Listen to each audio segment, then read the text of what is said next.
Good morning 11th class students. हम discuss कर रहे थे बेटा unit 5 that is states of matter. तो इसमें देखिए बेटा हम टॉपिक डिस्कस कर रहे थे relationship between average kinetic energy and absolute temperature देखिए बेटा हमने एक डिस्कस की थी, आज थोड़ा सा डिस्कस करते हैं ये डेरिवेशन ही। Kinetic gas equation, kinetic gas equation क्या थी, कोई बच्चा बता सकता है? कल हमने बार बार डिस्कस की थी PV is equal to 1/3 mNc²। Okay, m into n एक मोलिक्यूल का mass multiplied by total number of gas molecules को हमने रख दिया था टोटल मास। तो PV इज इक्वल टू किसके आ गया बेटा 1/3 mc²। m is the total mass of all the gaseous molecules and c was the बेटा रूट मीन स्क्वायर स्पीड। यहाँ पे क्या कीजिए बेटा अब इस इक्वेशन में बाय मैथमेटिकल नॉर्म्स किसी भी क्वांटिटी को सेम चीज से मल्टीप्लाई या डिवाइड किया जा सकता है। तो हमने क्या किया, हमने 2 से ही इसको क्या कर दिया मल्टीप्लाई और 2 से ही क्या कर दिया बेटा डिवाइड। देखिए क्या किया 1/3 तो एज इट इज है हमारा, 2 से ही मल्टीप्लाई कर दिया इस 1/3 को, 2 से ही क्या कर दिया डिवाइड। अब 1/2 ऑफ mc² किसके इक्वल होता है बेटा काइनेटिक एनर्जी के। तो हम लिख देते हैं चलो एक line, but 1/2 mc² is equal to kinetic energy. Put कीजिए बेटा, so PV is equal to 2/3 of kinetic energy. PV is equal to 2/3 of a kinetic energy, but from ideal gas equation PV is equal to RT। ideal gas equation से PV हमारे किसके equal होती है RT के। तो PV की जगह क्या पुट कीजिए बेटा RT। RT is equal to 2/3 into of a kinetic energy। Okay, यहां से निकालिए बेटा काइनेटिक एनर्जी। काइनेटिक एनर्जी किसके इक्वल हो गई हमारी, kinetic energy is equal to ये उस तरफ चला जाएगा 3/2 ऑफ RT। काइनेटिक एनर्जी किसके इक्वल हो गई 2/3 ऑफ RT के। ओके, क्यों? क्योंकि ये काइनेटिक एनर्जी 3 उधर मल्टीप्लाई हो गया और 2 इधर डिवाइड हो गया बाय RT। उसके बाद क्या कीजिए बेटा, इस काइनेटिक एनर्जी को एवोगैड्रो नंबर से दोनों तरफ डिवाइड कर दीजिए। Kinetic energy by Avogadro number 3/2 into R into T, और इस R को भी एवोगैड्रो नंबर से क्या कर दीजिए Na लिख दीजिए इसको, या NO लिख दीजिए एवोगैड्रो नंबर। अब kinetic energy by Avogadro number क्या होता है बेटा हमारी एवरेज काइनेटिक एनर्जी। क्या है ये एवरेज काइनेटिक एनर्जी किसके इक्वल हो गया, देखिए is equal to 3/2 is equal to average kinetic energy is equal to किसके इक्वल आ गई 3/2 इंटू ये कांस्टेंट है बेटा gas constant by Avogadro number is the Boltzmann constant multiplied by temperature. तो यहां से बेटा हमने देखा काइनेटिक एनर्जी है जो वो डायरेक्टली प्रोपोर्शनल किसके है टेम्परेचर के। के हमारा क्या रिप्रेजेंट कर रहा है, K is a constant known as Boltzmann constant.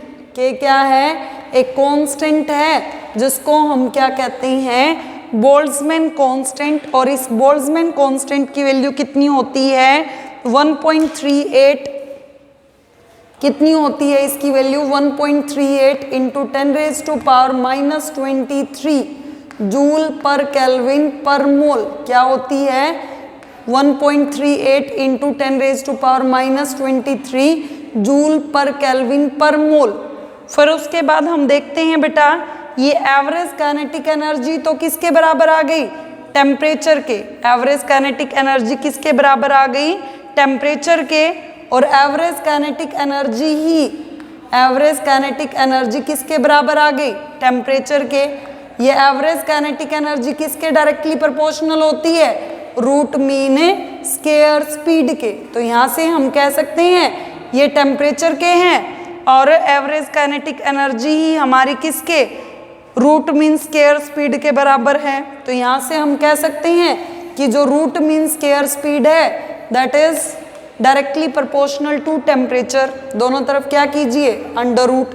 तो जो रूट मीन स्क्वायर स्पीड है that is directly proportional to the square root of temperature. अगर टेम्परेचर क्या हो जाएगा बेटा, जीरो, तो सी भी किसके इक्वल हो जाएगी, जीरो के। मतलब जीरो टेम्परेचर पे रूट मीन स्क्वायर स्पीड क्या हो जाएगी, जीरो।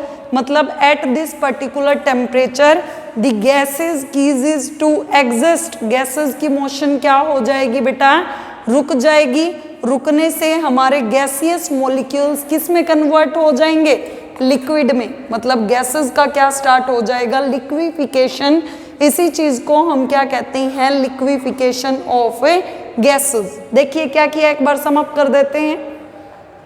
काइनेटिक गैस इक्वेशन क्या है, PV is equal to 1/3 mnc²। इस m इंटू एन को हमने क्या लिखा, कैपिटल M, तो रख दिया mc²। 2 से ही मल्टीप्लाई किया, 2 से ही डिवाइड कर दिया। 1/2 mc² किसके इक्वल होता है, काइनेटिक एनर्जी के। तो PV इज इक्वल टू किसके आ गया हमारा, 2/3 ऑफ काइनेटिक एनर्जी के। PV की जगह क्या पुट कर दीजिए, RT। तो RT किसके इक्वल आ गया हमारा, 2/3 ऑफ काइनेटिक एनर्जी के। काइनेटिक एनर्जी निकालिए बेटा, किसके इक्वल आ गई, 3/2 ऑफ RT। फिर हमें काइनेटिक एनर्जी नहीं निकालनी, हमें क्या निकालनी है, एवरेज काइनेटिक एनर्जी। दोनों तरफ एवोगैड्रो नंबर से डिवाइड कर दीजिए। काइनेटिक एनर्जी को अगर एवोगैड्रो नंबर से डिवाइड करते हैं तो क्या आ गई, average kinetic energy is equal to 3/2 into rate constant, gas constant by Avogadro number को एक कांस्टेंट कर दिया हमने, क्या, Boltzmann constant into the temperature. K क्या है, बोल्ट्जमैन कांस्टेंट वैल्यू क्या है, 1.38 इंटू 10⁻⁻23 जूल पर केल्विन पर मोल। तो एवरेज काइनेटिक एनर्जी हमारी टेम्परेचर के डायरेक्टली प्रोपोर्शनल आ गई। यही average kinetic energy root mean square speed के भी स्क्वायर के इक्वल होती है। तो यहाँ से हमने क्या कह दिया, c² is directly to t, तो c is directly to √t। अगर टेम्परेचर जीरो हो जाएगा तो टेम्परेचर जीरो होने से रूट मीन स्क्वायर स्पीड भी क्या हो जाएगी बेटा, जीरो। स्पीड जीरो होने से गैसियस पार्टिकल्स एग्जिस्ट करना बंद कर देंगे, उनकी मोशन क्या हो जाएगी, जीरो। और जैसे उनकी मोशन जीरो हो जाएगी तो गैसियस पार्टिकल्स का क्या स्टार्ट हो जाएगा, लिक्विफिकेशन। मतलब gases will start converting into the liquid. Gases हमारी किस में कन्वर्ट हो जाएंगी, लिक्विड के अंदर। गैसेस हमारी किस में कन्वर्ट हो जाएंगी, लिक्विड के अंदर। इसी में बेटा हम एक डेफिनेशन और डिस्कस करेंगे आज, एवरेज स्पीड। एवरेज स्पीड क्या है, एवरेज स्पीड का सिंबल लेते हैं बेटा हम c²। इसी में एक डेफिनेशन और है, एवरेज स्पीड। एवरेज स्पीड का सिंबल हम क्या लेते हैं, c²। हमने कंसीडर किया बेटा N1 मॉलिक्यूल्स हैं किसी भी गैस के अंदर, वो मूव करते हैं स्पीड v1 से। N2 मॉलिक्यूल्स मूव करते हैं स्पीड v2 से। N3 मॉलिक्यूल्स मूव करते हैं स्पीड v3 से। तो एवरेज स्पीड हमारी किसके इक्वल हो जाती है, product of number of gaseous molecules multiplied by velocity का arithmetic mean divided by total number of gaseous molecules, divided by total number of gaseous molecules. तो इस तरह हम किसी भी मॉलिक्यूल की क्या निकाल सकते हैं, एवरेज स्पीड। या इसी को हम क्या कहें, नंबर ऑफ मॉलिक्यूल्स तो हैं v1 plus v2 plus v3 bye जितने भी नंबर ऑफ मॉलिक्यूल्स हैं n1 plus n2 plus n3, जितने भी टाइम्स ये मॉलिक्यूल्स हैं। और यहीं से हमारे सिलेबस में डेरिवेशन नहीं है। एवरेज स्पीड किसके इक्वल होता है, √8RT/πm, मतलब टेम्परेचर के ये एवरेज स्पीड क्या होती है, इनवर्सली प्रोपोर्शनल। टेम्परेचर के ये एवरेज स्पीड क्या होती है बेटा, इनवर्सली प्रोपोर्शनल।